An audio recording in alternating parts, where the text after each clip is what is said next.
could go back in time to when you first started as mayor, what advice would you give yourself back then that would have maybe helped you with time, time management? Um,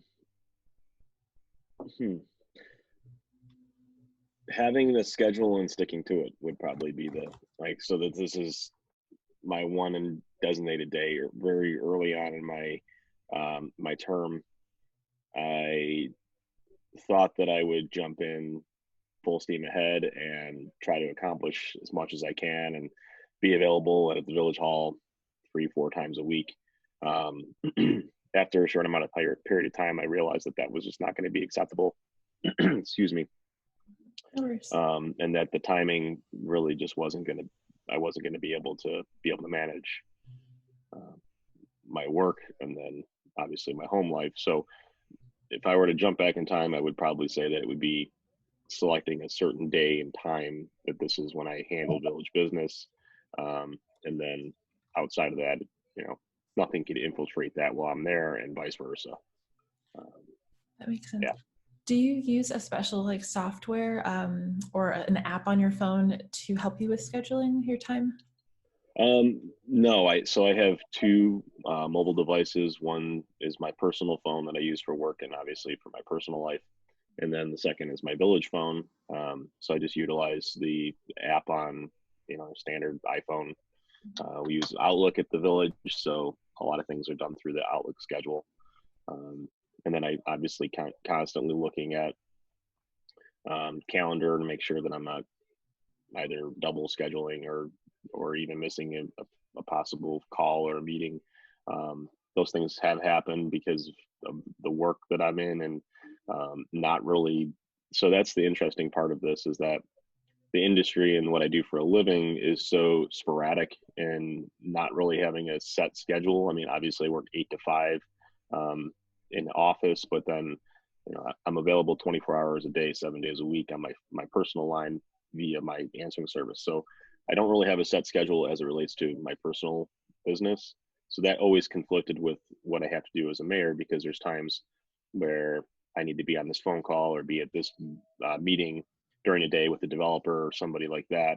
And I may have to reschedule last minute or not go to a physical meeting and get on the phone while I'm conducting my business at the funeral home. So it's created a challenge. It's certainly been a task, not only for me, but certainly for the village staff as well, because they're the ones that are on the front lines dealing with the scheduling, and it's been challenging. Yeah. If the tables were reversed, do you think maybe your wife, because sometimes I think with women, we tend to multitask a lot, which can be to our detriment, but what if your wife ran for mayor? Do you think that a woman being in the mayor's spot is different from a man in a mayor's position? No, I don't think so whatsoever.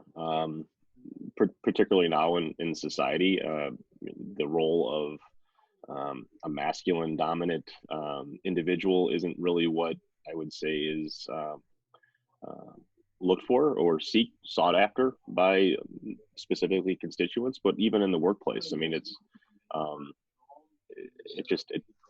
just not something that I think a lot of people really pay attention to as being a situation anymore.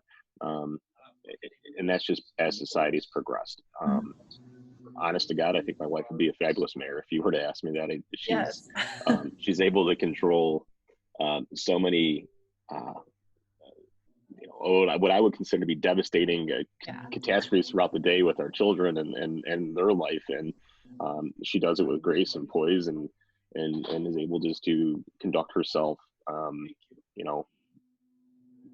just incredibly.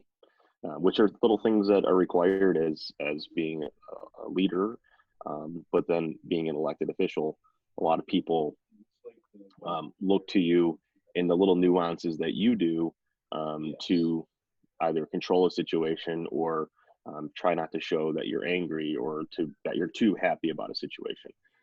So those are like the little nuances that I think a lot of people do pay attention to, specifically when there's controversy. I mean, it's important to look at a leader and realize that they're in control or they're understanding. And then, like I said, if you were to ask me, my wife would be able to handle that without a problem. Absolutely. I love that. Is she a stay-at-home mom, or does she work from home, or does she have her own business? What does she do? Um, she she is a stay-at-home mother. She left her career in healthcare management when we had our first child, and we made a decision as a couple to if we were able to financially afford to do so, that she would like to stay home with them. And looking at it now, um, with the pandemic and everything that's going on, it's been literally the best case scenario because we made a decision together to not put our kids back in school, and she was going to homeschool them, which is kind of a funny thing because she always wanted to be a teacher. So Yeah. she's kind of seeing the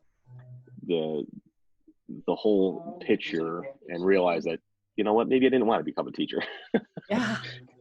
So she's had a nice challenge over the last couple months, but she's, like I said, she's doing a fabulous job with it, and our kids are thriving. So yeah, she's a stay-at-home mother. She's super creative, and she could start her own small business if she wanted to in party planning, because she does a fabulous job on Yeah. um, not only just for our kids, but now like all of our extended family are asking her to participate in planning their kid's birthday party or Halloween party. We had a Halloween party this weekend at a friend's house for our Boy Scout group, and the host of the party had asked, Carrie, would you mind doing all the decorating and the planning of the games and kids for the kids? And yeah, sure, no problem. So it's like one more thing that she needs to add to her day, as if she doesn't have enough already. So she's pretty incredible. I think you're very lucky. She sounds incredible. Absolutely. Um, so 2021 is coming up. There's going to be that election for mayor. What do you think a candidate needs to do differently to get that position? I mean, do you think that it's the connections, it's knowing a lot of people that can help, or do you think it's possible for a dark horse to just come out of nowhere and take the seat? Um, well, that's a pretty complex question. I would say that anything's possible, number one. And just for point of clarity, I'm not sure if you're aware, I announced that I'm not seeking reelection. I made a decision, my family and my wife made a decision together. Yes, that's So true. Yeah. as it relates to what I think is the next steps for the mayor of Tinley Park, I absolutely think it could be somebody that is just loves our community, loves everything, love everything about it, doesn't really want to really rock the boat, and goes in there and develops, the only way to really get elected is to develop a relationship at the door with people. So you introduce yourself, get to a molecular level on who you are and what you stand for, and hey, we're all neighbors, and this is what I believe in, and I think that Tinley Park has, as I mentioned in my address, it's worth fighting for. It's worth continuing to provide a quality of life for individuals, and those are the things, the very simple things that I believe in. If you could develop that relationship, 100% have a chance of being the mayor of Tinley Park. And quite honestly, I think if looking back at some of the successes that I've had, it's simply because of simple relationships with people and being able to being able to understand at their level kind of the situation that they're dealing with. And I guess if I were to look at it a little bit differently, it's probably because of the role I have in my career, being able to understand people's situations and help with them and be with them. I think that just has, I've always tried to separate the two, mayor, funeral director, but at the end of the day, they kind of blend together because that's who I am at the end of the day. So I'm a caring, compassionate, understanding person. I understand big issues and I understand small issues, and that the small issues tend to be people's big issues, and how do we kind of just make it all work? So I think those are the successes that people need to understand that a mayor is responsible for. And it's gender bias. It doesn't matter if it's a man or woman, doesn't make a difference. I mean, anybody could be human. And that's what I think people are looking for. specifically now more than ever. I mean, turn on the TV and look at national politics, local politics, state politics, county politics. People are removing the human elements of what we are and what we do, and they inject the business element of it, and that's just the wrong way to approach it. It's specifically here in Tinley Park and local, these real relationships, these are all neighbors. I mean, the people that you disagree with are your neighbor. I mean, it's so polarizing now, and if you could not identify as being this party or this party and just identify as being Tinley Park residents together, the common goal of what our community stands for, which is moving forward progressively and providing that unbelievable quality of life, things will just continue to move on really without doing much except for building those relationships. All right, and then this is the final question.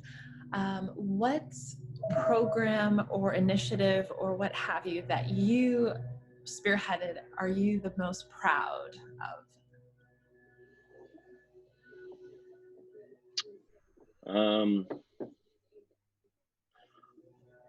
Well, if it's going to only be about programs, or I would probably say that it could be anything when you were mayor that you came up with that was new and fresh and you really wanted to champion. Something that you're really proud of. So what's your proudest thing as mayor? I would say there's two things. I would say that early on, previous to being mayor, but really with just the general platform of opening up your government and your government working for you, was the live streaming and recording of village meetings and committee meetings, and really bringing your local issues to, every platform known that people are aware of and work on every day. Previous to that, it was kind of done. The notice went out on a Friday, and the meeting was Tuesday night. And if you came to the meeting and you learned something, that's great. But now it's like it's in your living room. It's accessible.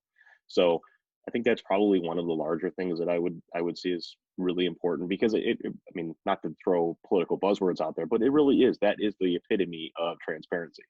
I mean, your government is literally going to work, talking about controversial issues, passing, resolutions and ordinances and budgets, and talking about finances and taxes and all the other jazz words, right? But we're doing that in a forum that allows people to sit at home, understand what's going on. They could easily submit questions. They could call. They could email. I mean, there's so many different. They could start conversation threads on Facebook and social media. I think we're all familiar with that. It really is. I think at the end of the day, looking at the whole picture of my time spent in the village is probably one of the more important things that we discussed and were able to accomplish. But then I would kind of segue back to what we were talking about, relationships, and realizing that as a mayor, it's not just about Tinley Park. I mean, we need to think on a regional basis. We need to think about our neighbors to the left and right and north and south, and all of that. And at the end of the day, we're really serving more than Tinley Park. We're serving our region. We're serving our neighbors outside of our county. So the collaboration that I was able to go together with our mayor in Orland Park and the mayor of Mokina, and we share a common interest, which is a segment of interstate along Interstate I-80 that has expansive economic possibilities. The three of us saw that as being a possible collaboration project, and we were able to kind of formulate an alliance along with private businesses. And the primary focus is to really dive down into a common denominator on what kind of development we want to see along the I-80 corridor. And that's something that I think is, not to criticize or anything like that to previous administrations, but collaboration with other community leaders is just as important as collaborating with your elected officials on the same board that you are. And thus far, this alliance has proven to be a great success, because it's started a conversation amongst three towns that are that share a mutual and common denominator. So I would say that those are building blocks. Those are things that it's super small right now, but then, how are we able to grow on those? How are we able to launch new initiatives with other partners in our areas? Obviously, we have a slew of towns to the north of us, a slew of them to the east of us, a slew to the south and west. So, I mean, there's other opportunities to partner with other communities. But I say those are probably one of the larger, outside of developments, of course, one of the larger projects that we've been able to work on that I'm pretty proud of, because, like I said, at the end of the day, um, the things that we do are primarily about relationships and being able to rely on somebody to, that is next to you. And we've been able to do that thus far with this group. And it's actually really, it's a breath of fresh air, because again, back as what I was saying earlier is that, different parties here and there, and polarization in politics. If you can set all that aside and concentrate on the goal, you could get a great relationship with other political leaders, but also then factoring in private businesses. They have a common interest as well, and we have to act as partners, both private and public. And that has been just like a breath of fresh air to be able to do that. In a time that you're not really seeing, a lot of partnerships. So between the transparency of village board meetings and the collaboration and the alliance with other communities, and understanding that we're more of a regional, we need to think regionally, have been literally two of the most, I would say, aggressive and most prominent portions of my administration. Yeah, myself, I'm a business owner myself. I'm going to actually be doing a webinar at the November 5th village virtual breakfast meeting thing. And one thing that I've been noticing a lot of since I moved down here, because I'm not from Tinley originally, is the term Chicago Southland, because there's the Tourism and Bureau Convention Center that goes by that name. And I think you're spot on with how we have to think regionally, because if we're just small and in our corner, things don't get better. But if we work together amongst each other's town, there really is something to that. And I think one of the, like I was saying, I think the term Chicago Southland, I really like that a lot. And I think that your vision is going to help the next person take the baton and maybe go even further with your idea of this corridor, this I-80 corridor, and this regional way of thinking. Yeah, it's not just so much the partnerships and being able to pick up the phone and call somebody, but it's like the sharing of creative thinking and Yes. resources financially. Like you mentioned the CC or CSVB, the Chicago Southland Visitors and Tourism Bureau. Yes. That's a really interesting group, because I believe there's like 50 or 70 communities, if I'm not mistaken, in that group, and they're able to all pool resources together, funding specifically to really drive this Southland area, and bring awareness. And as a person that has grown up in Tinley Park his entire life, we've always been kind of divided by Harlem Avenue, the east and the west, right? Mm-hmm. Old Tinley, east side, and then you have the west side of Tinley Park. Yeah, and I've realized that since I've lived here. So, but I mean, the reason I bring that up is because you mentioned the Chicago Southland area. Mm-hmm. We've always kind of been treated as though like we're the redheaded stepchild of Chicago, and that hasn't really sat well with me. It hasn't sat well with previous administrations, and I'm certain it won't sit well with the future ones, because we kind of get secondhand stuff, and we have been trying. I say we because now I'm speaking on a regional platform.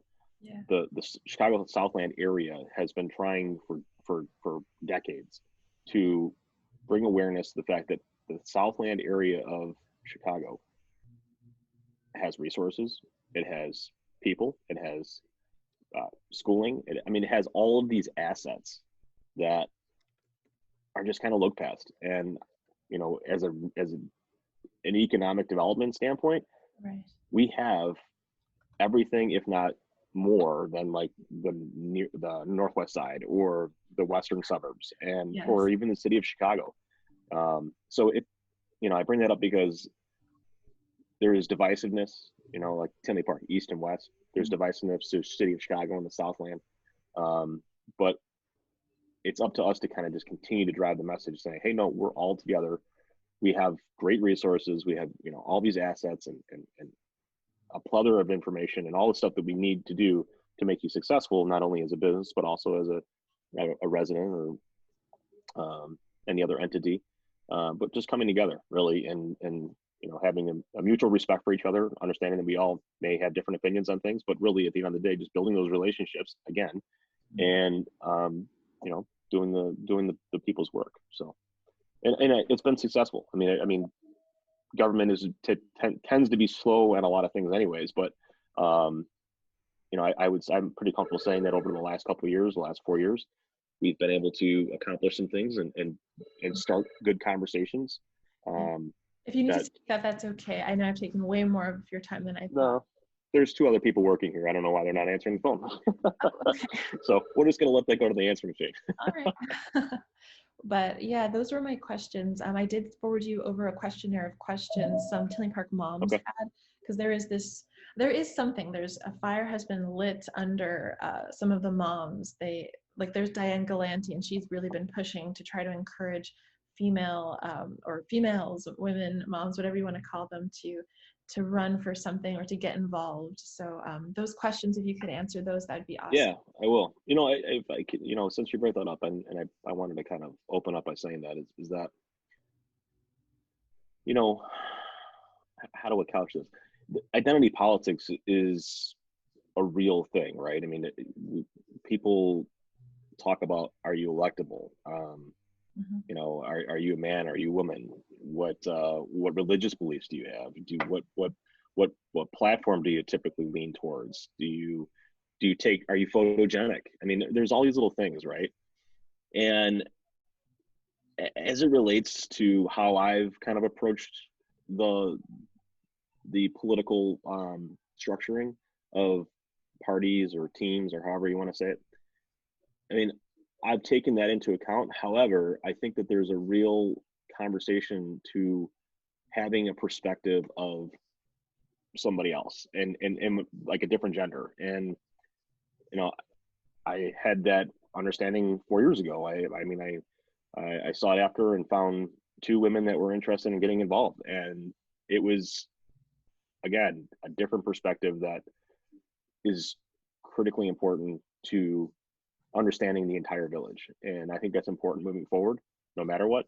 I think that having the perspective of a female on executive boards or on, in this particular circumstance, elected boards, is paramount to a successful community or a successful business. And I encourage anyone that is interested on what's going on in the village of Tinley Park, or anywhere else for that matter, to reach out and talk to your elected officials. And maybe it's not as an elected official. Maybe it's just being seated on a commission. I think you could speak to being on a commission. I mean, it's in Tinley specifically, that is where half to 3/4 of the things that are done are started. They're started in commissions. And that's so important, because you're literally formulating the steps for the future of Tinley Park. And I think that gets glossed over often. I think that's another thing I've often mentioned that being a volunteer and a commissioner is literally super critical to what we do in Tinley Park. It's your way to get your hand and your foot in the door, and be a part of the process of building what the future is to come. So the point I'm bringing up is that there may be women that follow your blog, or whomever watches this video. You don't have to necessarily be an elected official to have a say. And if you have questions at all, please do not hesitate to reach out to your elected officials, to your administration, your village managers, village staff members. Just ask questions and see where you can get involved, because really, like I said, that's where it all begins. It really starts at the ground level, and that's where you can have a great influence on how the village moves forward. Beautifully put. Well, I think that's a good place to end. Thank you so much, Mayor Vandenberg. Have a good rest of your Tuesday. And yeah, just thanks again for all your years of service. I think you've done a really great job. Well, thank you very much, Stephanie. I appreciate it. Thank you for the opportunity. Thank you.